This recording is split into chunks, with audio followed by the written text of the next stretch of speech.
Okay. Hello and welcome to another session of the CFO Days. I'm your host, Julio Martinez, co-founder and CEO at Abacum, and it's my absolute pleasure to welcome you all. Today, I'm incredibly excited to have Paul Barnhurst, the FP&A guy, the very same, with us. We are here to build community. We are here to foster this finance better understanding. We are here to put amazing thought leadership, and nobody is better than Paul to do that. One of the key pillars of the FP&A community, and one of the pioneers in putting all of this together. So we are incredibly excited, and I've been looking forward to this one for a very long time. Welcome, Paul. Thank you so much for having me, Julio. I'm really excited to be here. I love what you guys are doing and that you're having this CFO Days. I'm a big fan of, Abacum and all you guys are doing to support the finance community and to make our lives easier. So thank you so much for having me. What a blast. I can't wait to get into this amazing discussion around storytelling, a very hot topic. And how we're going to be structuring this is, 45 minutes.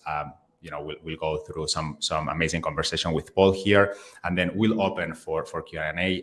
This session is for you, for the broad audience we're having today. So, please jump in, and we'll tackle some of the questions later today. So, without further ado, the fun begins. Storytelling. Everyone here is very familiar with this concept and the concept of data storytelling for finance and FP&A. And I think, Paul, how would you define storytelling from your perspective? What comes to mind? Yeah. So, when I think of data storytelling, it's really a skill that involves using obviously data and analytics to communicate something that informs and influences decision-making. So it goes beyond traditional storytelling, right? Traditional storytelling sometimes can be nothing more than just to have fun, to make people laugh, right? If you ever remember as a kid going to the library and someone reading a story and you're all sitting there just listening and exciting, but you may not walk away with, hey, what do I do now?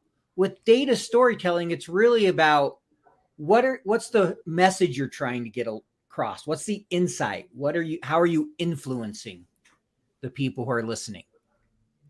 Let me double click there. Actually, I think this is a great point. And, why do you think this is a crucial skill for FP&A particularly, this influencing piece? Yeah. So I think, the influencing and being able to provide those insights are so crucial because, one, finance historically has often been looked as back office and almost as a hindrance to the business. And hey, you go do your black magic. Those are just finance numbers. I'll work on what's really going on in the business. And when you can bring storytelling and bridge that gap through communication, it allows finance to really start to play a role in the business and to be that partner. If you can't do a good job of communicating the financials, you can often kind of perpetuate that stereotype, right? That finance is just back office and all they care about is numbers. When you can bring that data story in a way that your audience can understand it, you can start to influence and really get that seat at the table, which is what we want, is what we're all striving for. Paul, you mentioned something that, finance almost jeopardizing the business, right? And you and I have been in finance forever and a long trajectory. And I wonder if we've been guilty of that, right? And I have the impression that maybe, FP&A professionals or finance professionals, we have not been the best storytellers in the past to bridge that gap that you mentioned. Do you agree with that? What's your assessment? What's our current level? Yeah, I definitely think we have a lot of room for improvement. I think it's getting better, but I think the biggest challenge is, and we've all been there, right? You're up all night trying to make a budget tie, or you're spending all the time on trying to finish the analysis, so you don't focus on the last mile. We spend too little time thinking about what's the message we want to get across, and often too much time in the details, because as a general rule, we all enjoy that. Most finance people are really good at digging into the data and doing analysis, but a lot of finance people may not enjoy the presentation side or be as comfortable with it. So it's easy to focus on the rest of it and forget how important that influencing is, because you can do a great analysis, but if you don't present it right, it may go nowhere. Thank you, Paul. I think we can also flesh out this topic and make it more lively with examples, maybe. And I think that any finance professional over time, may have realized how important storytelling is. And could you share with us an instance where your storytelling maybe fell short, right? And what did you learn from that? Yeah. So, I love to share kind of two examples, one of a failure and then juxtaposition it with something else that went really well. And there'll be kind of a point to this. So a couple years ago, this was only, I don't know, maybe 3 years ago or so, we had spent 6 months working on this project. It was a new commission program we were rolling out because we were losing a client. And so we were adjusting things to try to manage that. And I had met with the head of sales. I'd met with the GM. I'd met with my boss, the regional CFO. I'd met with the people who run the program. We all aligned on everything. I mean, I'd spent months working on it. And so I was thinking, hey, the presentation with the CFO, that's just a formality. I'll go in and explain things. He'll sign off on it and away we go. So we're meeting with the global CFO and we're, 5-10 minutes into the meeting. And all of a sudden he looks at us and he goes, "This is a terrible idea." And I'm kind of like, wait, did I miss something? And I still remember, he goes, "I don't know why we would do this." And he calls the general manager in that I'd worked with on this. And they talk for about 5-10 minutes. I say a few things and the CFO signs off on it. And I remember I was kind of puzzled. And I later on, I asked my boss, I'm like, "What went wrong? What did I miss there?" And his exact quote, I'll never forget. He goes, "Your analysis was brilliant, but your presentation lacked." And that, that hit me really hard of the value of presenting. And let me go back about 10 years, almost 15 years from this point. I was in grad school and we did this strategy case competition. And I had spent probably 15 hours on this presentation. I knew how many fingers I was going to hold when, where I would be standing on what slide, what angle my body position would be. And I gave that presentation and another one after that. And after doing a couple of them, I remember the dean of the business school commented, "Hey, if we're missing our presentation guy, we're going to have you come in and present." And so the reason I tell that is that's, 10 years earlier. Here I am later, just totally blowing it, basically. And it came down to I hadn't practiced. I didn't put in the time to think about the narrative and the importance of presenting the message instead of just analyzing the message. Well, what a story! What a story! And 2 points in time, very very different outcomes, and practice making a difference. I think what we are agreeing is that storytelling, crucial skill for FP&A and finance professionals. Hey, we are usual suspects, or of sometimes falling short in our communications skills, and we have clear examples about it. How do we level up our game? How do we upgrade ourselves, right? And I think finance professionals, as you've shared, oftentimes we spend more time in the analysis and digging into data and all that funky stuff, then forget about crafting those narratives. And I've heard you sharing a framework in the past around 3 pillars, which is data, visuals, and narrative. And I love to, that you elaborate a bit more about, the ins and outs of these frameworks and how to use it effectively for, hey, my next presentation, Yeah. And I'm going to, I've stole this framework and I'm just going to share real quick. There's a book called Effective Data Storytelling by Brent Dykes. And I've had the privilege of getting to know him because he lives here locally. So we've got together a few times, and he's a master at telling the story with data. And he's the one who created this framework. That's usually how it works, is if I find something good, I use it. And it's a Venn diagram. You have narrative in one corner, you have visuals, you have data. But then what I love is he adds something in the overlap of each. So he says data and narrative is used to explain. Data and visuals is used to enlighten. And your narrative with the visuals is to engage the audience. But when you bring all three together, he puts in the very center change. So you need all three of them to help drive the change, to influence the business and to have impact. And so often we're good with the data.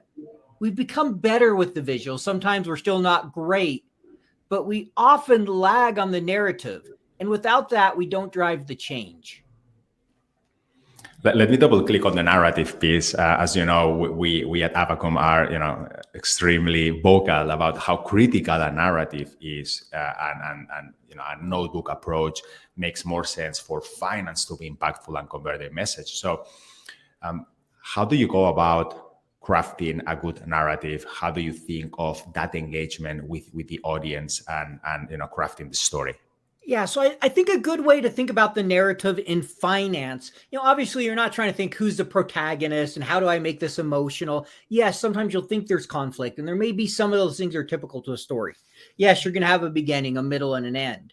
But really, one of the things I like to think of is another framework I often use when you do analysis, and I think it applies to the narrative. It's first, what? What are you talking about? What are you telling? What's the message you want to get across? So, what's going on? And then the next thing is, so what? Why is that important? Why does your audience need to know the what?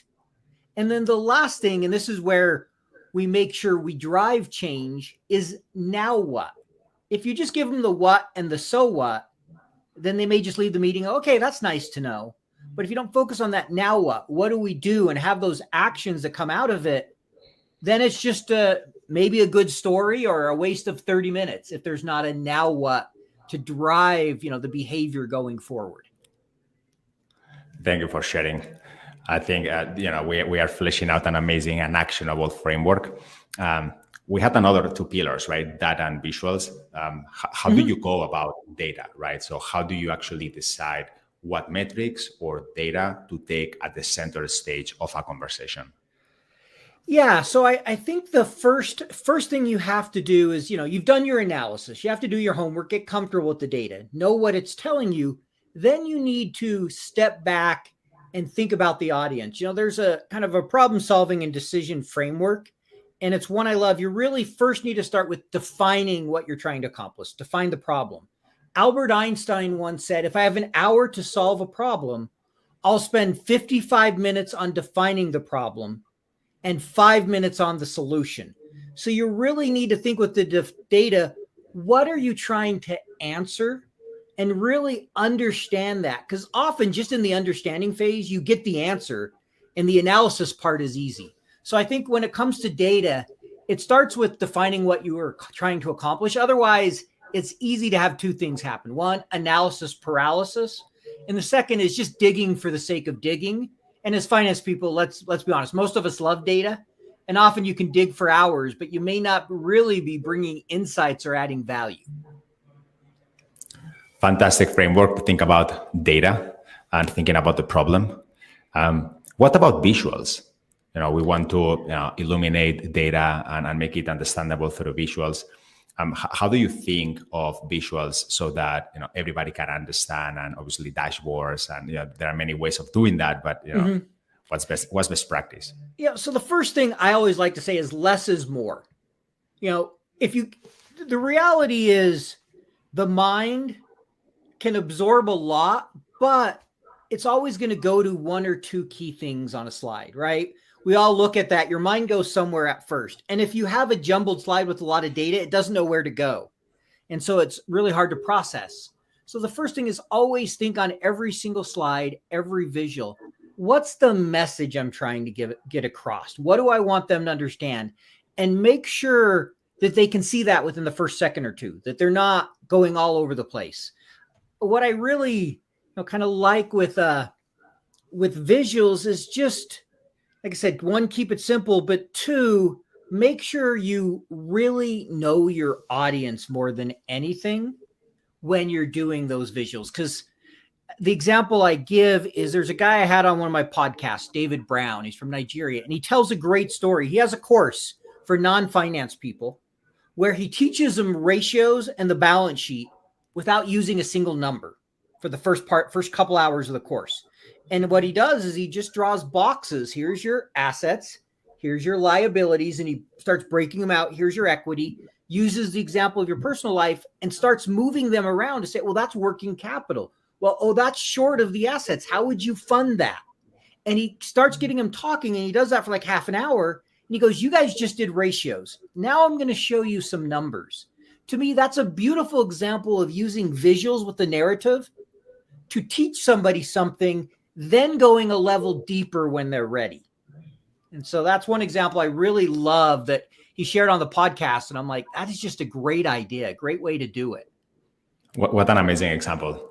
I think really glad you shared this very actionable framework around narrative, data, and visuals, and how to think in one of those of each pillars. I think we have great takeaways to then, craft and improve our presentation and storytelling skills going forward. And I think that the gist of this is that we all in finance, and as a finance professional myself, like I really want to have that impact, right? And getting, into my back office doesn't help anybody. How do we move from that back office to being a revenue enabler, a business enabler, and that business partner we all want to be, right? And this is the dream and what we want FP&A to become as a standard, right? That's the baseline we want to get everybody to. And let me move from, okay, now this storytelling is happening. Imagine, we've crafted our presentation and we are crafting our stories better. We are more compelling. But that influence oftentimes shouldn't stop just there in that presentation. Oftentimes, we want to see actionable outcomes. We want also finance to drive operations, to drive accountability, to drive performance. And the presentation was a great start, but then, there is a world of follow-ups or other stuff that finance needs to get done. And maybe that compelling story was the starting point, but how do you ensure you bring that to life, to execution towards company goals? Yeah, it's a great question. And I think so often we do a good job maybe presenting the month-end actuals, but not following up. So there's a couple things, and it really gets into managing time, meetings, responsibility. And so, with every meeting, one, there should be a call to action. And two, with, any presentation, you should also be recording who's going to do what. So that next month, like let's just say you're doing a monthly, meeting with the business to go over results, and you come up with 3 action items. Make sure you highlight those in the meeting notes. Make sure next month you ask about them, or if you need to ask about them earlier, because the reality is, as they say, what gets measured is where you see results, right? If you don't measure something, it's just not going to be important. It doesn't get top of mind. And so you have to make sure, one, you have a process to measure whatever it is that the call to action. But two, you then need to follow up and have those discussions on how you're doing. It's so easy to say month end, well, we missed on this. And then nothing happens again. And next month, well, we missed on this. Okay, well, what are the action items? And without those action items, you're not able to drive change, right? That's where the influencing comes, by working with the business. I don't think influencing is telling the business what to do. It's helping them come to the solutions and then holding them accountable. And I learned that the hard way. Early in my career, I wanted to make some changes in the business. I discussed it with my director and she agreed. And I thought it was the way to do things. And I just told the business this is how it needed to work. And they kind of like, oh yeah, that's nice. Kind of patted me on the head, like whatever. And I thought, well, just because it's a good idea, they'll go with it. I never realized, okay, I need to help influence, have the discussion and really think about what's in it for them. It was just, well, this is what's in it for me and it makes sense. So they'll do it. And, I had to learn the hard way that that's not how the real world works. There's an aspect of influencing that involves bringing them along and making it a collaborative process. I'm loving this, Paul. I'm loving this. And I think what I'm hearing is, make sure you measure what matters and then, master the art of running effective meetings, but actually follow-ups as well, right? So Clear call to actions, clear action items, assign tasks, make sure, mid of the month, you follow up on stuff and then everything is recorded so that everybody feels accountable. And yeah, so I've been in many meetings and I've done a lot of business reviews where that was not very clear, and then people are looking just at a bunch of numbers, but then finance doesn't feel they are the owner as well of improving things. It's just I'm reporting performance well, but what are you actually executing? What actually you doing to change things? And I think we are seeing more and more finance teams with data under them, or with business, close to business operations, feeling accountable, feeling that they need to drive that performance with operating teams and become a business partner.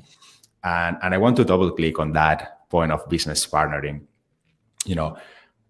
I'd love to understand, how do you think of business partnering from a broad perspective, but also, given that this session is about storytelling, why do you think business partnering and storytelling potentially go together, and what's the relationship? Sure. So first, when I think of business partnering, right, you think of business partnering in some ways as kind of like a marriage. They're a partner, just like in a marriage. You're working with them, and you need to develop that relationship.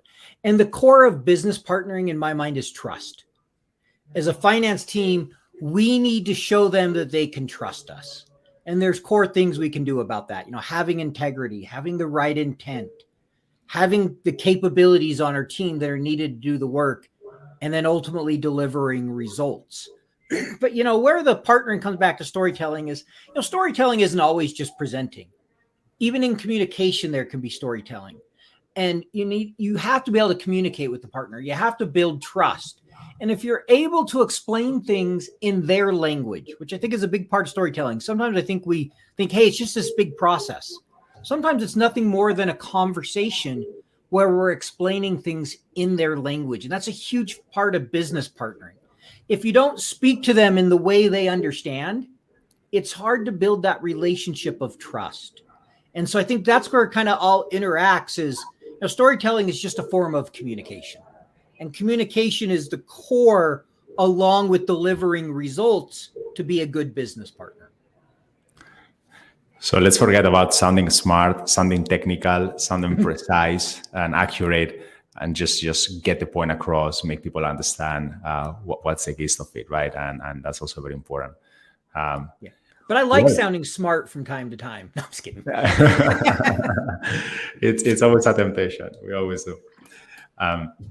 Well, before moving to the Q&A with the audience, let's get back to maybe some other actionable takeaways. And you're a great trainer, and you provide a lot of actionable input to the community. So I'd love to understand if you can share a framework that every FP&A professional out there and finance operator should know to assess their storytelling capabilities and think if this is, they are in solid ground or not.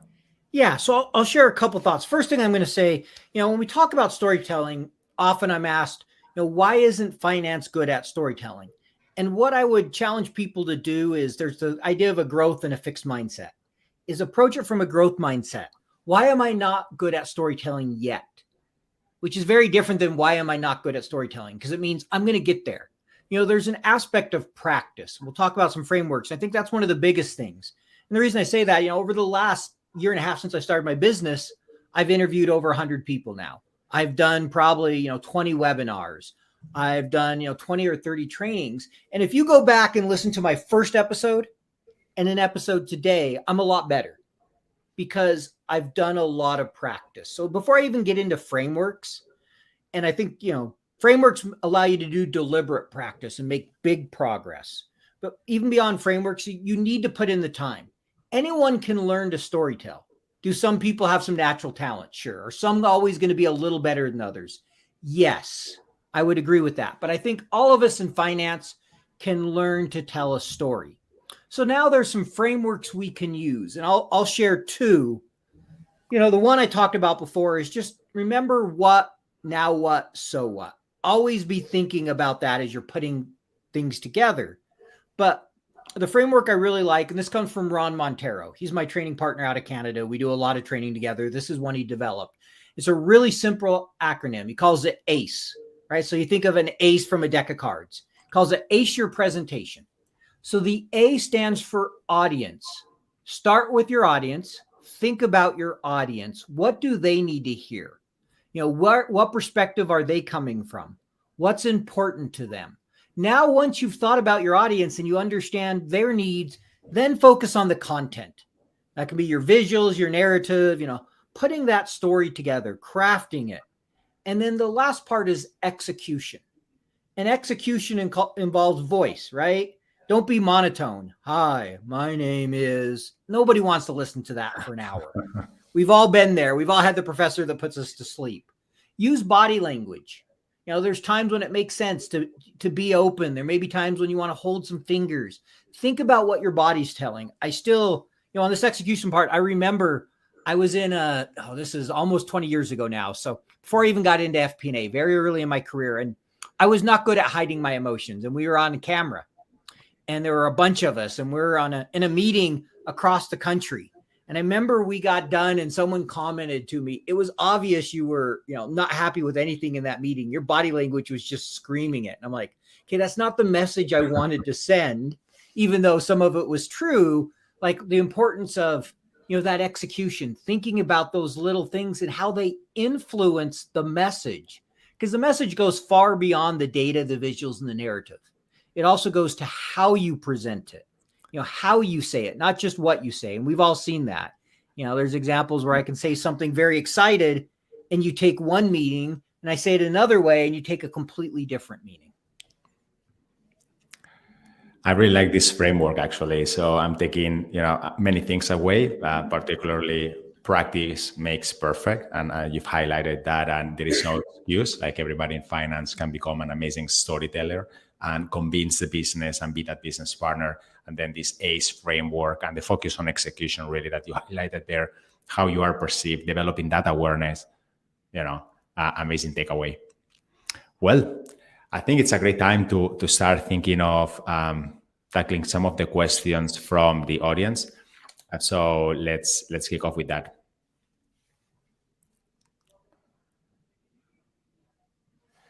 Okay, Anthony is asking, when you come back to it, are your eyes drawn to where you want your audience eyes to go?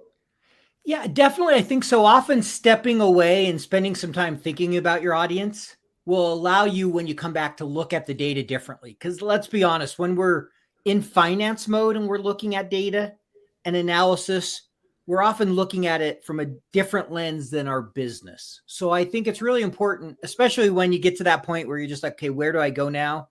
To step away, think about it from your audience's perspective, give yourself some time if you need to, then come back and dig back into it. I definitely think often you will see things differently. Thank you for sharing, Paul. And thank you for the question, Anthony. Mike. Yeah, so great question, Mike. So preparation and practice, before a big meeting is, I've gone through the presentation before, obviously running through it. One thing that's great out there is, I'll mention a tool. Almost all of us have PowerPoint. A few of us may have Google Sheets, and they probably have something there. But PowerPoint now has a thing where you can record yourself, and it will listen to your conversation, tell me how many filler words you're using, how long you talked, and it continues to get better. You can get feedback straight from just your computer, which, we didn't have 20 years ago. You'd watch it, then you'd listen to yourself and cringe. Now you can almost get that instant feedback. So, I try to do this before every presentation. Obviously, I've often fallen short, just like we all have, because I've got so caught up, so busy in the day-to-day. Sometimes I'm like, I can just wing it. I'm a pretty good presenter. I'll just go in there and it will all just work out. And sometimes it does. And sometimes I get told my analysis is brilliant, but basically my presentation sucks, right? So I think it's just a matter of being deliberate and carving out the time. The more important it is, the less comfortable we are, the more time we should try to carve out, right? It's a trade-off. Not every presentation can we run through it in detail ahead of time. Otherwise, we wouldn't have time for everything else. Amazing. Block deep work time to make it happen. Something I've done in the past as well is to use the mirror. I think recording yourself is much better, but anything that gives you immediate feedback allows you to build that muscle as to, how I'm being perceived. That's right. Thank you, Paul. Agree. Samantha, books. All righty. Some other books. So I do have a couple. I'll pull a few here. Let me see. This is one I really like. It's called Storytelling with Data. It's by 𝐂𝐅𝐎 𝐃𝐚𝐲𝐬. She also has a podcast about data. Really good one. She's an expert. She worked for Google for years. And she has two different books. She has this one, and then she has another one that's all about practice. So if you want to actually be practicing the visuals, this focuses not so much on the storytelling in the sense of telling the story, the narrative. This very much is about the visuals and how to think about the visuals to lend credence to your story, but it's a great one to use. Another one I really like, and it's not data storytelling, but I think it gets the importance of emotion in stories in general. It's by 𝐂𝐅𝐎. It's called Stories That Stick.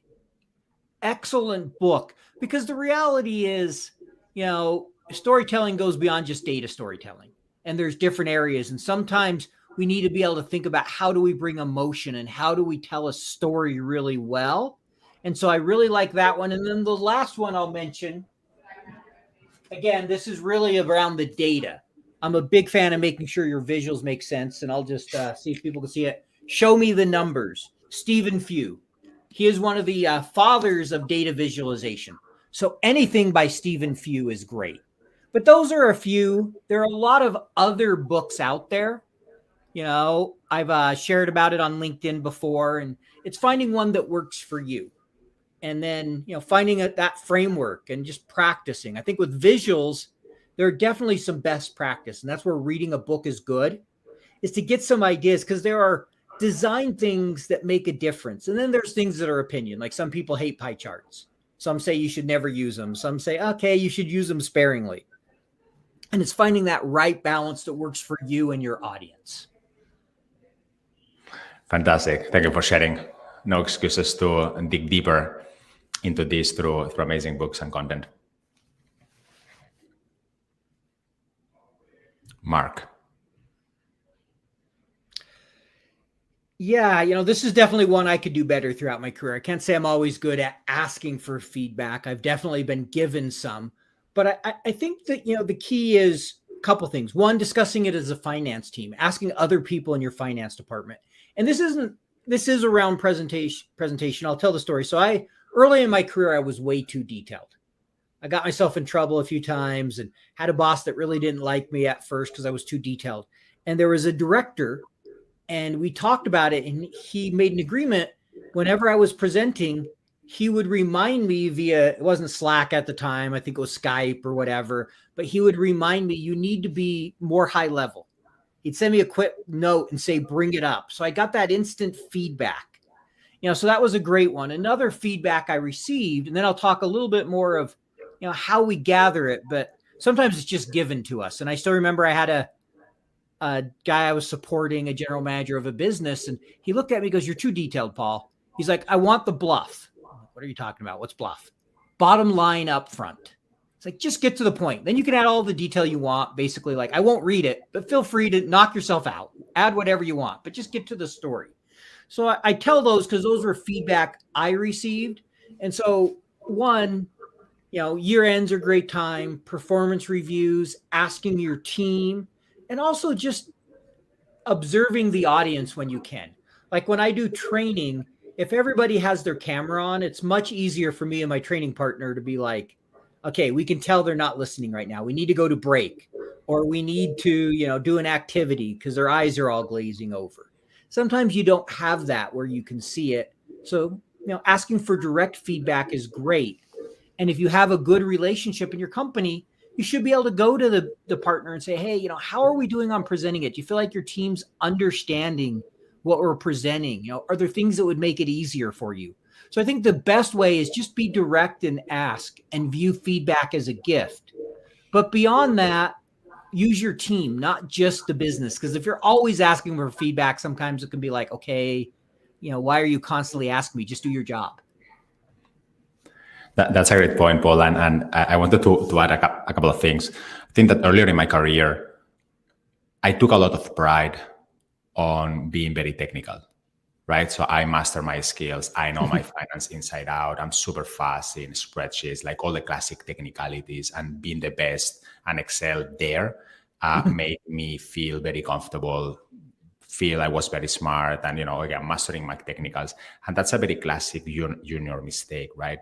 And actually I became a bit entangled there because, I was not really interested in the impact I was having on customers, right? Or the impact I was having on the business. I was just more focused on, hey, I'm doing my stuff like really well. And this is performance to me. And then I was given brutal feedback, right? So at some point, and I think that if you are not given that brutal feedback, I would encourage everybody to go and talk to your business partners. Go to talk to sales, to marketing, to HR, to anybody in the business you partner with, and have a very open conversation, right? Buy coffee and just ask, hey, how good of a partner I am, how meaningful this is, my presentation, my decks, my stuff, everything I'm doing. Are you making any decisions out of it?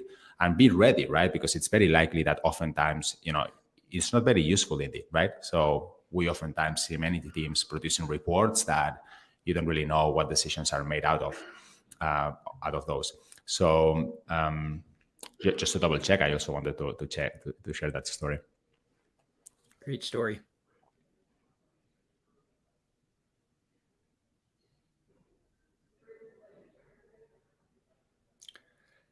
Oh, being wrong. What do you think, Julio? Hey, I'm wrong most of the time. So like literally. So I think it's just simply embracing that, right? I think it's part of the game and part of the journey. So oftentimes, obviously, jokes aside, hopefully you do very deep analysis, you do your homework, get all those technicals and all that analysis right. Carve out the time to, as you said, Paul, craft the story. What is the best support in terms of visuals to represent that data?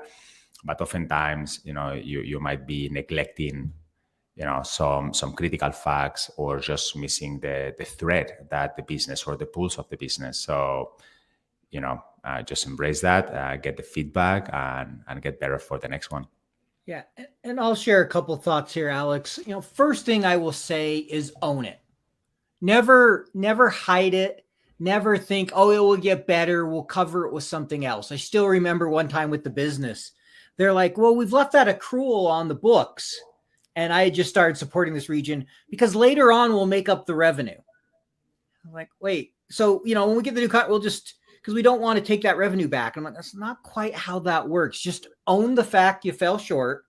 Let's take it off the books and do better next time. And so I think there's really something to be said. People appreciate when you own it, no matter how big the mistake is.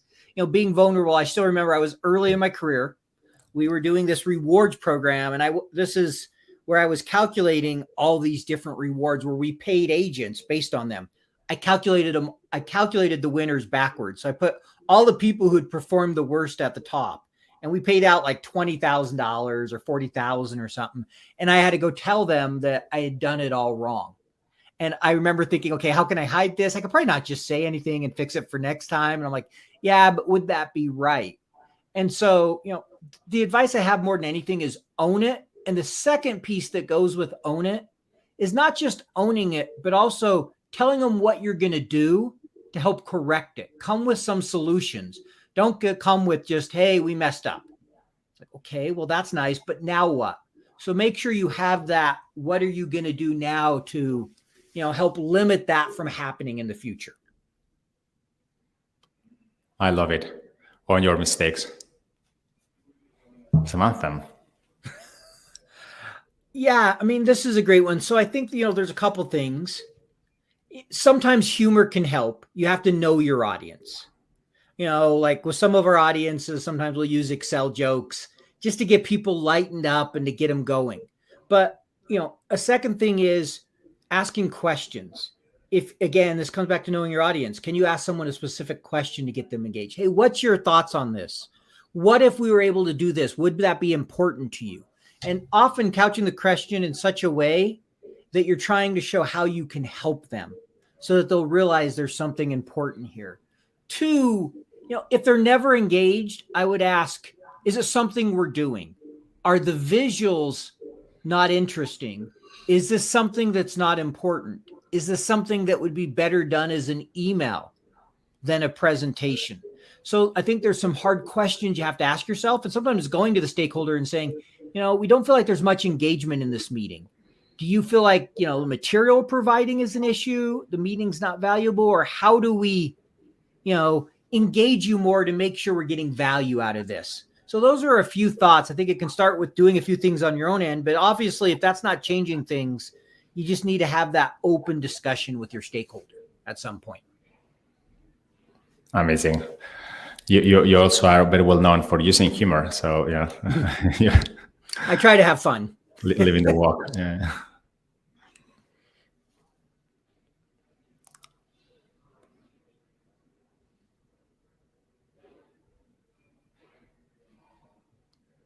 It's a great question from Mart. Yeah. I mean, so I think fostering a culture of financial storytelling, one, starts with leadership, letting the team know and walking the walk. So giving them time to prepare it, which is really hard to do. And it's not an easy balance. If I knew that answer all the time, I'd be a lot richer than I am, because I would have packaged that as a really good training, because we have to balance the business. But I do think there's a lot of great training and development initiatives. I teach a data storytelling course. I do a business visualization. There's a lot of other great stuff out there. Both those books I mentioned, both of them are trainers. They have programs where they'll come in and train people.